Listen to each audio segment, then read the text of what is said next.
Hello, my name is April Dawson. I am a high school senior at Boulder High School in Boulder, Colorado, and this is my research project. Before I get into my research, it's important to look at what researchers have recently learned about clownfish and ocean acidification. Past experiments have taken juvenile and newly hatched clownfish collected from the wild or reared in the lab and exposed them to water with elevated carbon dioxide to mimic ocean acidification as is expected to occur in the next 50 to 100 years. During these experiments, researchers predicted that fish would suffer in the areas of reproduction, development, growth, and skeletal health. Surprisingly, very few changes were seen in any of these categories. This implies that, when looking at these traits, clownfish are very tolerant of ocean acidification. When further research was conducted, it was found that clownfish behavior was drastically altered by the increased carbon dioxide. To understand this, researchers ran both affected and unaffected fish through behavioral tests to measure the effect that the carbon dioxide had on the clownfish's behavior. They found that the clownfish suffered neurologically from the changes. Here's some of the evidence that was recorded. The fish swam towards predator smells and away from food smells. The fish avoided sounds that originated from their reef homes. The fish showed a diminished ability to learn and make associations. The fish were more daring and would swim further from their territories and into danger. There are several key differences between what has been done in the past and my experimental design.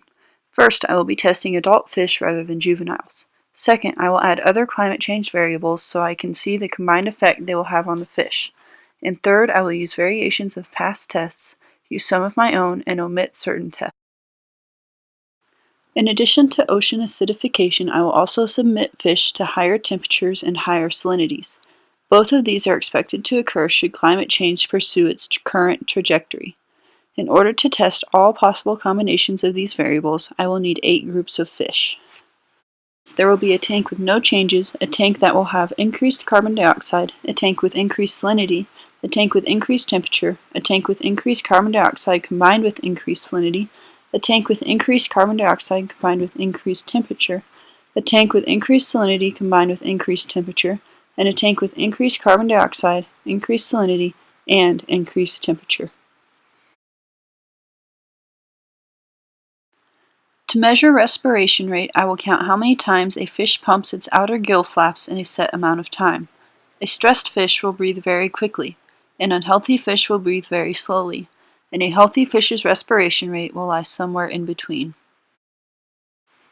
To weigh the fish, I will tear a scale and add the fish after drying it off. Fish that remain healthy may gain weight over the course of experimentation, and stressed fish may lose weight. For the eating test, I will place some food on a scale and tare it. I will feed a fish food from the scale until it is full. In the end, the absolute value on the scale will be how much food the fish ate. Healthy fish will eat more than unhealthy fish, relative to the fish's body weight. For the t-test, the fish will be placed in the long arm of a T-shaped tank. The fish is nudged down the track until it must choose to turn one direction or the other. Much like being right or left-handed, an individual fish will almost always turn in its preferred direction. This preference to one side or the other is termed lateralization. This fish has a preference for the right side. Past research has found that fish exposed to ocean acidification lose their lateralization. Before experimentation, the fish will be conditioned to expect food when a turkey baster enters the water. If the fish still come up to the baster during testing, then they will have retained the memory of conditioning. After experimental conditions have been initiated, I will train the fish to avoid a turkey baster with a black tip by having it release cold water instead of food. If the fish are able to differentiate between the basters, then they will have demonstrated the ability to make new associations and learn. You can see here with my control group that these fish learn to avoid the baster with the black tip. Even though they see food in the baster, they still avoid it. After 1 week of experimental conditions, I will run the fish through these tests and analyze the results. The ways in which human action is changing the Earth are numerous and diverse. We know that the Earth will warm, the ice caps will begin to melt, oceans will increase in acidity, and ocean currents will be drastically altered.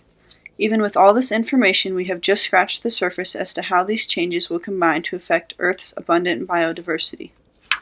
The oceans are not only where life began, but also where it thrives most today.